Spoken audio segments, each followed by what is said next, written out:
Good day. Welcome to another edition of Ibima Mungo's Perspective on Global Affairs, the X Review edition.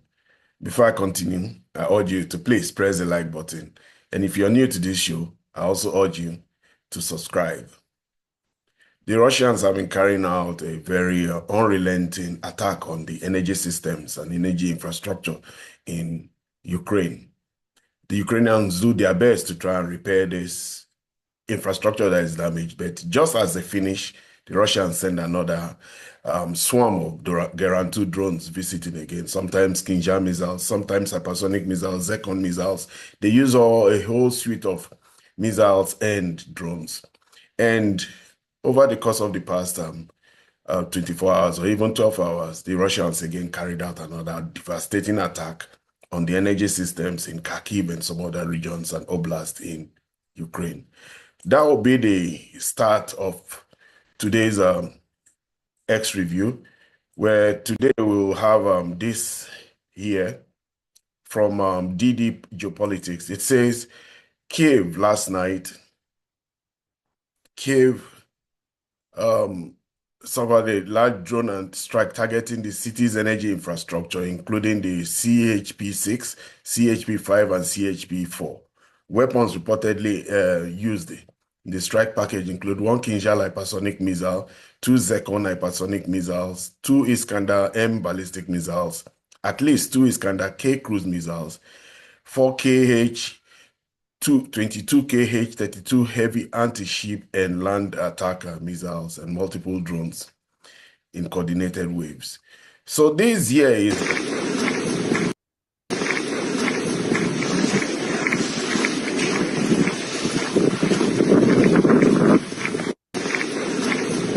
So these are aftermaths of the strike, and the next.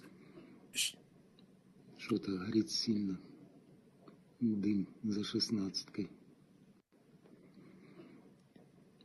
Что-то горит сильно.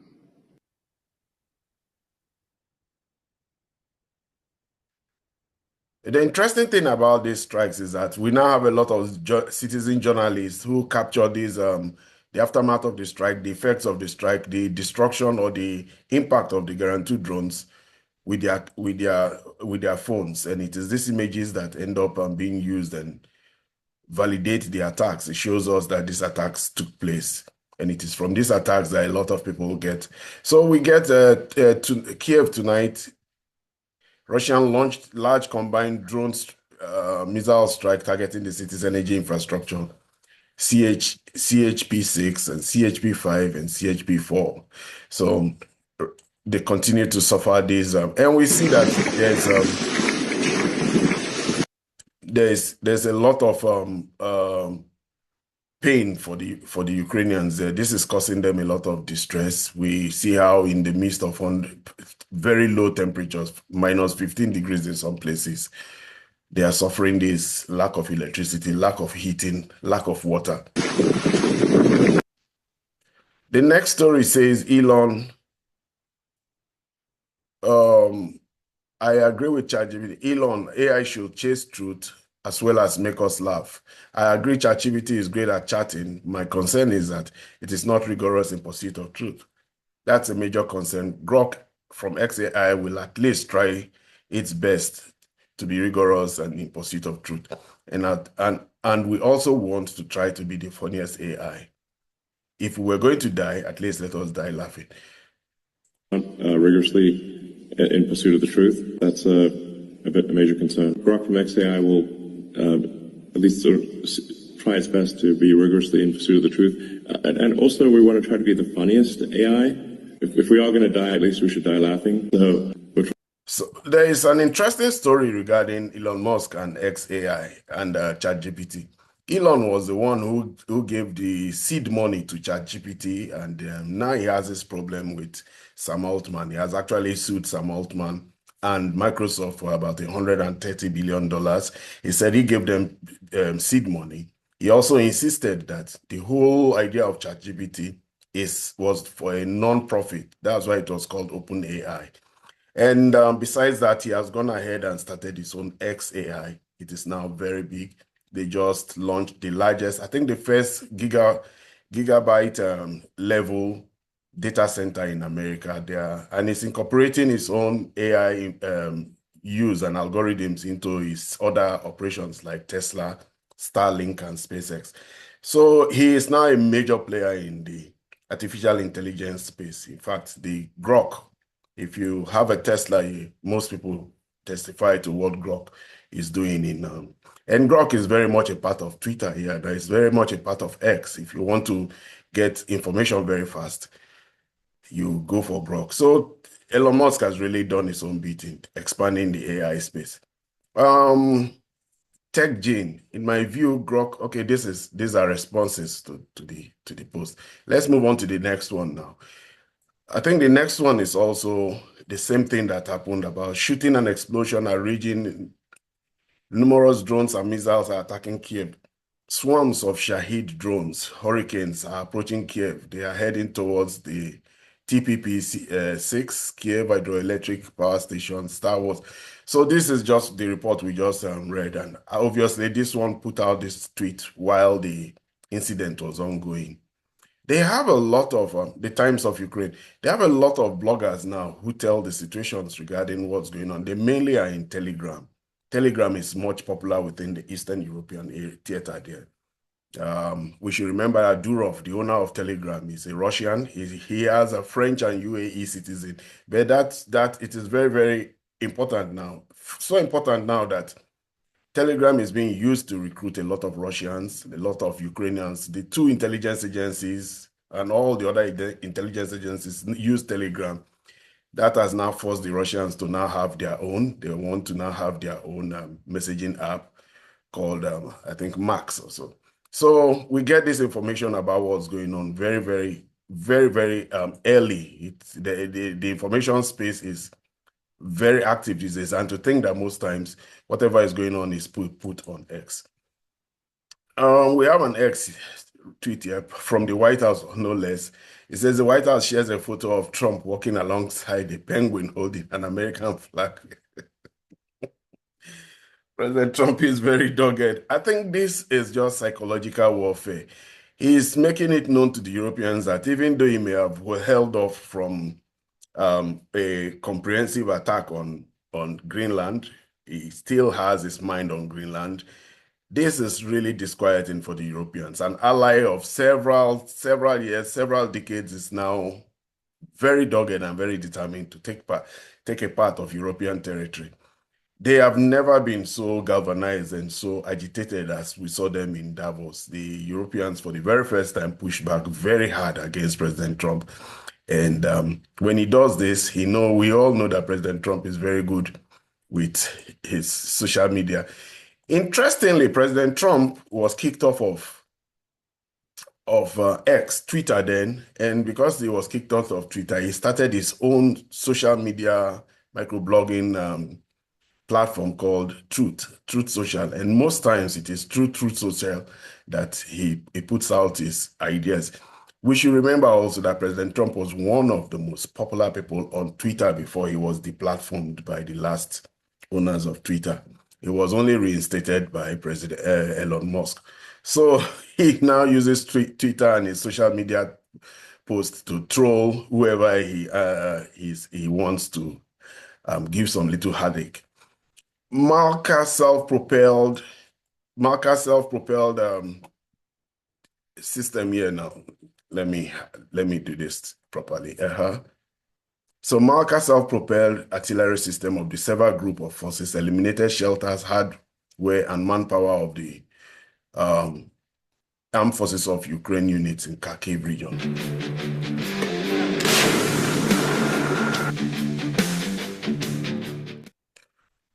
The interesting thing, this is obviously from the Ministry of Defense, of Russia. They are very, very good in giving us information. They put out their own tweets. They have their own Telegram channel. They also have their own Twitter channel, X channel.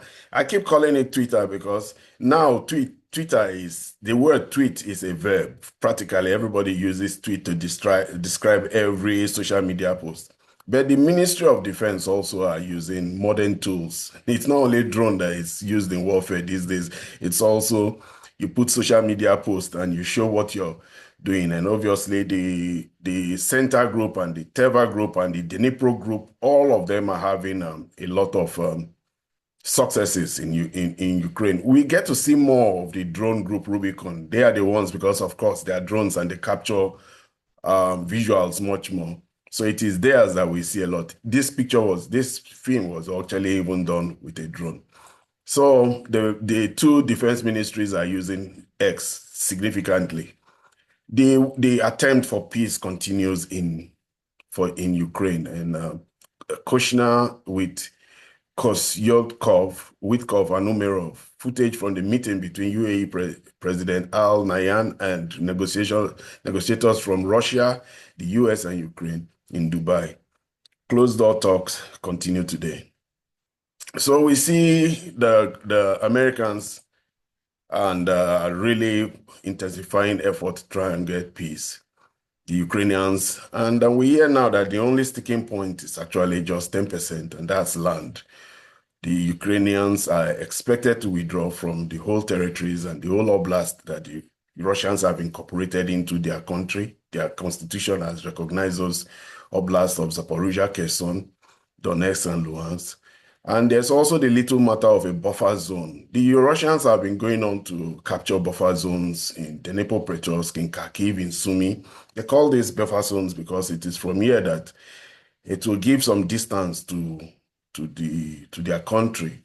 We know what's going on in Belgorod. The regions that are very close to Russia are the regions that are suffering the most from Ukrainian attack, Bryansk, and even the one across the Crimea there, Rostov.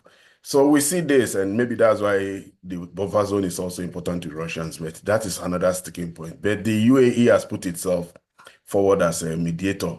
The UAE, we should say, this is a very commendable act. The Middle Eastern countries have definitely shifted the dial away from the European countries. Before, when it came to negotiations like this, territories like Helsinki, the cities we used to talk about, Helsinki, it used to be Zurich, used to be Geneva, but the Russians don't trust the Swiss anymore because the Swiss even almost moved towards breaking off several centuries of neutrality to become part of NATO. There was a big debate that was going on in Switzerland, and they condemned the Russians, and for that, they lost the trust of the Russians. As regards to the Swedes and Helsinki, they've already joined NATO. And this has created the opportunity. Now we see the meetings for peace negotiations in this war taking place in Istanbul, taking place in Saudi Arabia, Riyadh, and then the UAE. It seems like the Middle Eastern countries are fighting a big battle to be in the good graces of all the parties here. Qatar too. Of course, Qatar was a mediator for the Hamas negotiations in between Hamas and Israel. Well, let's go to the next story here. Spy General versus... This is very interesting. When you read this, you start to laugh. This is why it is very important. A platform like Twitter or X is very important because you get to understand the viewpoints of different people. Let's say, who's this? Transparency is key to building a healthier society. It's obviously a Russian-leaning Twitter, a member of X. Russia will be represented at the trilateral UAE talks on the 23rd to 24th by Igor Kostyukov, head of the main directorate of the Russian General Services, not a diplomat, a clear signal to the West. Experts weigh in on Kostyukov's was chosen to lead the negotiation at this crucial stage. Political analyst Marat Boshirov, Pavel Dalinin, director of the Center for the Political Analysis, and military observer, retired Colonel Victor Baranet. Danilin notes that Kostyukov is a new figure in the negotiation progress. His appointment could be demonstrative, responding to the presence of Budunov and former GUR chief, now leading Ukraine's presidential office, considered a terrorist by Russia. The selection of Kostyukov shows that Russia intends to engage from a position of strength. According to Boshirov, Kostikov may oversee issues related to the withdrawal of the Ukrainian troops from the Russian territories. Our security concerns obviously include the withdrawal of Ukraine troops from our territory. This is not a snap decision, but a full plan of action. Even if no final decision has been made yet, a plan must exist. Whether it needed in 4 months or half a year, the timing doesn't matter. What matters is the sequence and preparation.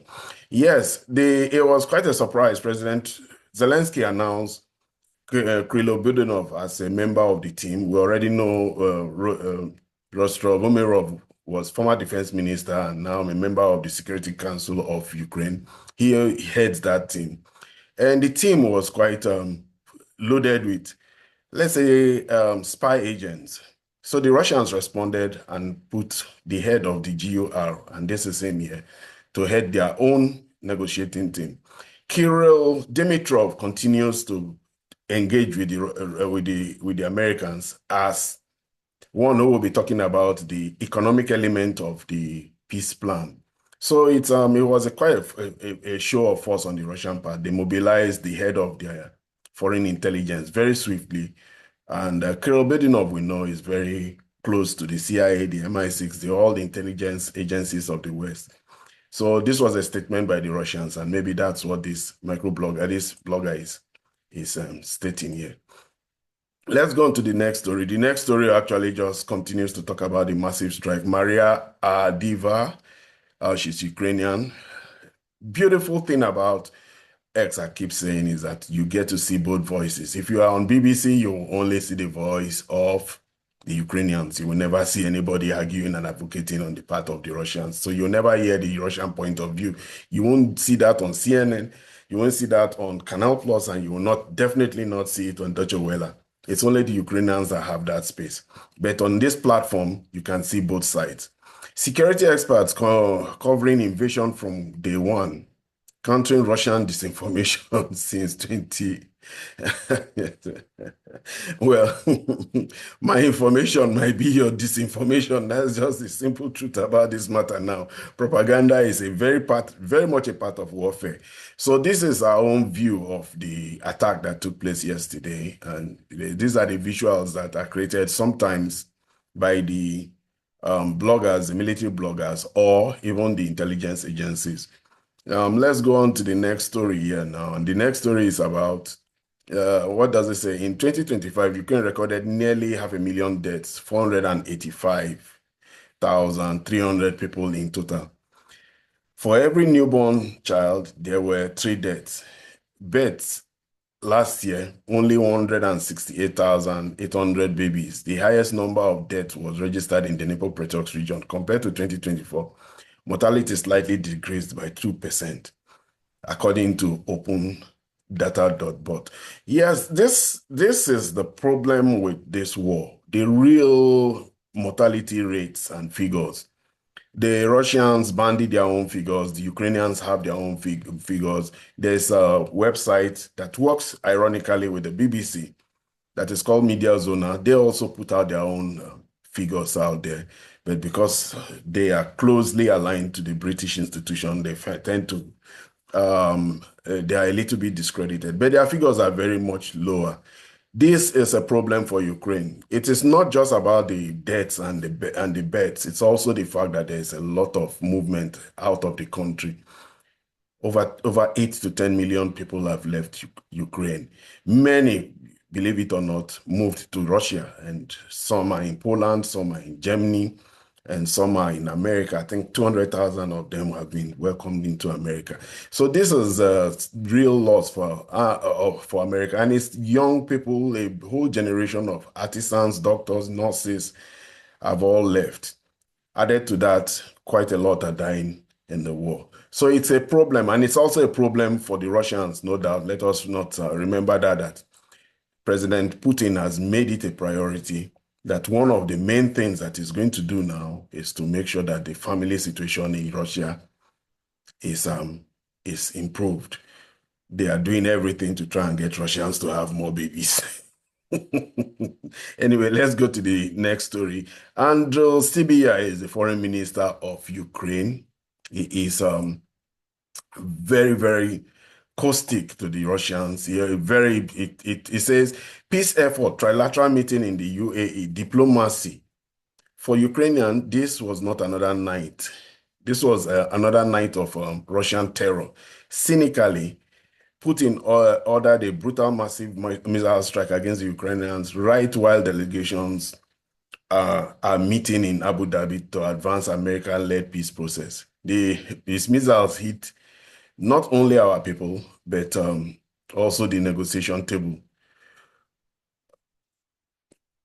Two of the largest cities, Kharkiv and Kyiv, shook from loud explosions. Dozens of ballistic and air ballistic missiles were used. Main targets remained the same: energy objects and residential areas. Russia continues to wage a genocidal war against the civilian people, committing war crimes and crimes against humanity. One person was killed and at least 4 people injured in Kyiv. A maternity ward, an IDP dormitory, and a hospital were damaged. This barbaric attack once again proves that Putin's place is not in the board of peace, but in the dock of special tribunal. Grateful to our air defense who demonstrated incredible effectiveness, to our hero energy workers restoring the damaged infrastructure, and to our partners strengthening Ukraine's resilience with additional interceptors and energy equipment. I specifically thank every person who is now taking part in the Warmth for Ukraine volunteer initiative across the world, raising funds for the urgent energy support for our people. The warmth of your hearts help us to pass this most terrible winter. It's the viewpoint of the Russians is a very straightforward one. They've always said that they will continue with this war no matter what negotiations are going on, and that if the negotiations succeed, so be it. But if it doesn't succeed, they will press on. What has been happening here is that the Ukrainians actually stepped up attacking energy infrastructure in Russia. They even had a time when they had energy peace. They had an energy peace ceasefire, but the Ukrainians broke it. They've been celebrating how they've attacked so many refineries and oil depots and even power plants. There have been power plants in Belgorod and all the bordering country city oblasts in Bryansk. Those ones that are very close to Ukraine. They do suffer extensive Russian drone attacks, and Ukrainian drone attacks, and the Ukrainians celebrate it very much so. But in these matters, this is Andrew Sebiya is appealing to the to emotions, to the partners who have always listened to him and echoed the point of the Ukrainians, Kaya Kallas, Ursula von der Leyen. But I think the Americans have moved away from all this emotional talk, and they're insisting on this. The Russians, on their own part, are insisting that they will continue. They feel that these are all their own points of trying to put pressure on the Ukrainian state.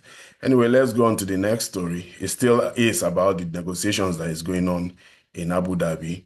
And yeah, let's talk about something about the Middle East here now. This is what's going on in the Middle East. Breaking multiple U.S. for KC-135 Strato tankers are now lifting off from Al Adud Air Base, Qatar, operating over the Persian Gulf. People are watching every single flight that takes place. I think they have a flight recorder app that shows every single flight that goes on across the world, and people use it to monitor the intense activity that is taking place in the Middle East. America is amassing a lot of military capabilities within the Gulf and within the Middle Eastern area. Even in the Eastern Mediterranean, they are doing everything to be able to protect Israel in case a battle, a war does eventually break out.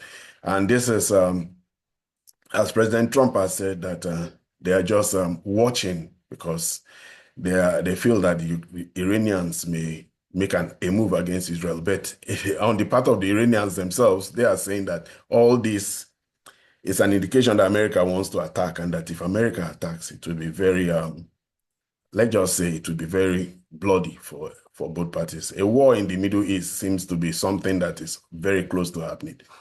Um, Ukraine is winning, says the war propaganda. Yeah. Which newspaper? Reuters. Reuters, I should point out, is British. We should know that Reuters is London-based. They echo very much the views of the British establishment and the British military intelligence. Ukraine needs energy ceasefire as catastrophe looming, top power executives say. Yep. Ukraine is winning, says the war propaganda. Just hold on a little longer and Russia's economy will collapse. Yeah, that's the narrative we had for a while. Ukraine will win. Western expert promise for the fourth year in a row. Ukrainians have an unbreakable spirit. They will definitely win. Western politicians keep assuring. Meanwhile, Ukraine, one blackout away from becoming the world's largest candlelit dinner in foreign court with massive dose of resilience. Obviously, not a fan of the Ukrainians. Russia-Ukraine war, militarism, far-right neo-Nazi, Ukrainian nationalism, anti-Semitism, Holocaust. Oh my God. She has an extensive resume on. The problem now is we don't even know if sometimes, well, she's verified, so she may be a real person, but sometimes we have so many faces for some of these micro bloggers, but obviously she's verified, and that will mean that she's a real person. But yes, many people bring their own spin to this platform, and it makes it very interesting. Yeah, the Western politicians have been gung-ho about Ukrainian successes, and the Russians have been very, very slow and methodical in this war. But this pain, they just waited for the worst winter to start to show their capacity. Even as we're talking, even as I'm making this video now, even America is preparing for a very massive snowstorm all across. 200 million people will be affected. It's a year like not seen for a while. And this is when the Russians are cutting off energy and cutting off gas to the people of Ukraine. It is really a brutal one. This is Kirill Budanov. Yeah, he says pro-Ukrainians. Okay, let's see what he says here now. This is very long. We may not be able to take the whole of it, but obviously it's Russian. He has a Russian flag there. And he's followed by quite a lot of Russian bloggers, I will call them. Pro-Ukrainians like to think Budanov is some kind of spy genius with magical powers, able to pull off all manners of spectacular operations. Yeah, his meat has grown in Ukraine. He's highly seen as a hero of Ukraine. He has carried out some spectacular actions in Ukraine. And he's very young too. He's just 40. And he has been well guided by the CIA, no doubt. And he has headed a very effective GRU that has actually had some successes against the Americans. I mean, against the Ukrainians. September 30, 2022, predicted Ukrainian forces would enter Crimea at the end of spring of 2023. Oh, now they are bringing out some of his posts to bite him. October 2022 predicted a war would end by summer 2023 with the significant Ukrainian victory. Yeah. March 2023 stated Russia would run out of military tools by the end of spring 2023. End of 2020 claimed Russia's extensive offensive will be completely over. Yes, there's been a lot of predictions. This one decided to just chronicle all of them. Well, we don't have all of that kind of time, but truly, most of all the projections and predictions of the Western leaders have actually failed woefully. The Western intelligence agencies have had it completely wrong about this war. The think tanks in the West, those in Washington and those in all of Europe, thought that the Russian economy would have collapsed. President Biden famously said that they will make the Russian ruble become rubble, and all their predictions, several rounds of sanctions. We should point out that there have been 22 rounds or 21 rounds of sanctions with 22 packets of sanctions. Sanctions on the shadow fleet, sanctions, all has not worked. The healthiest economy in Europe now is the Russians. The biggest military is the Russians. And the most modern military definitely is the Russians. Everything was turned upside down. All the predictions just didn't work.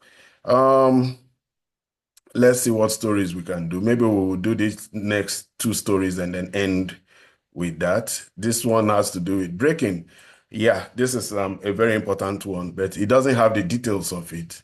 The Pentagon's new defense strategy downgrades China as the greatest threat and aims for dominance in the Western Hemisphere.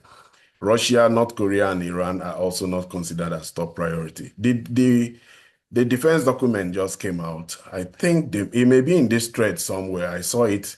And it downgraded all these countries that for the past two defense postures, most of the national defense strategy papers that come out in two other cycles before now, it comes out every 4 years.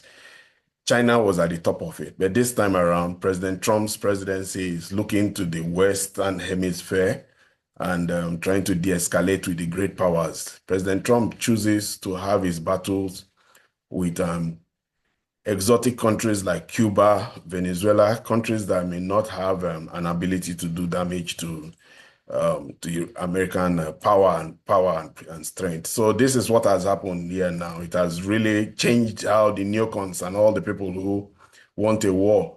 I think I had that trade. I would have wanted to see more of it here now, but okay, maybe we should just see what we have down here. This is confirmation, no attack on Iran in the coming days. Steve Witkoff and Jared Kushner arrived Tel Aviv to discuss the Rafah crossing and reconstruction. The U.S. will not attack Iran and risk Iran retaliation while high-value members of Trump's team are in Israel. Well, that is one of it. After the UAE trip, obviously, the peace meetings will be going to Israel. And of course, but beyond that also, one thing is very, very clear. I don't think this strike will take place because President Trump has midterm elections coming up. The Iranians are not the Venezuelans. It is very obvious that the Iranians will be able to do some damage to America, and any damage done will be considered a victory by the Iranians. They don't need to win anything. They don't need to bring down any aircraft carrier. They just need to bring down one particular aircraft. And it may be a big damage to Trump's ability to help the Republican Party win the midterm elections that are coming up. America may not want to go into a war that they will be getting some black eyes, no matter how much damage they're doing to Iran. Besides, Iran can just put a lot of pain on the world if they close the Strait of Hormuz. So all this posturing for war in the Middle East there, I really don't think will happen. This is also about the Kyiv attack.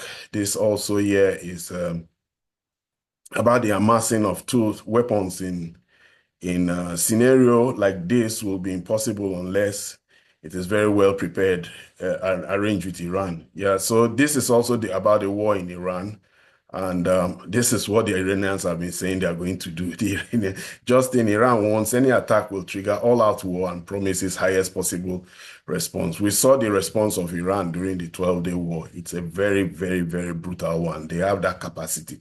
You may take out, I think by now the Iranians would have layered their leadership. So they probably have clear lines of succession in case there's a decapitation of the whole leadership of the Iranians. They will definitely respond. They may not have responded with speed to the earlier surprise attack on June in the 12-day war, but eventually they responded, and it was not.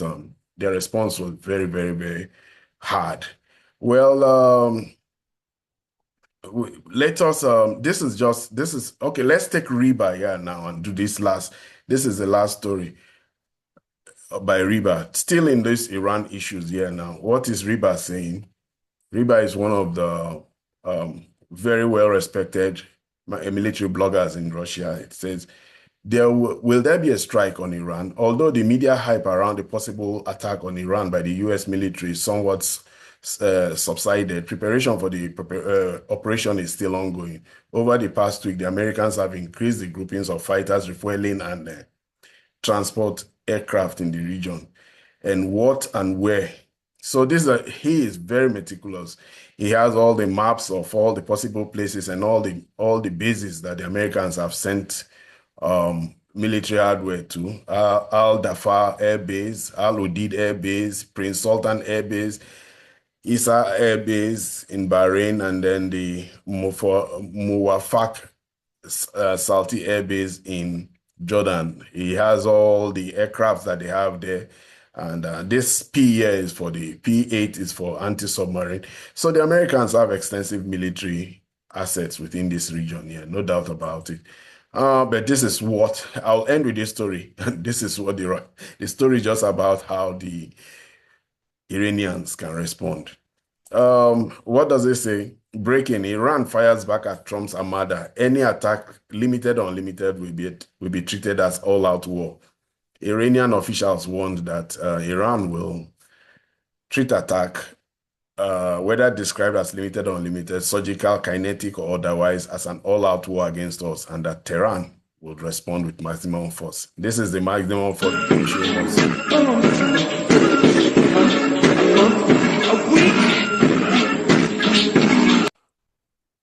So it is this their vast array of ballistic missiles, hypersonic missiles. This is what is Iran's own ability to project power, show its defensive posture, and say that you're just not going to be able to have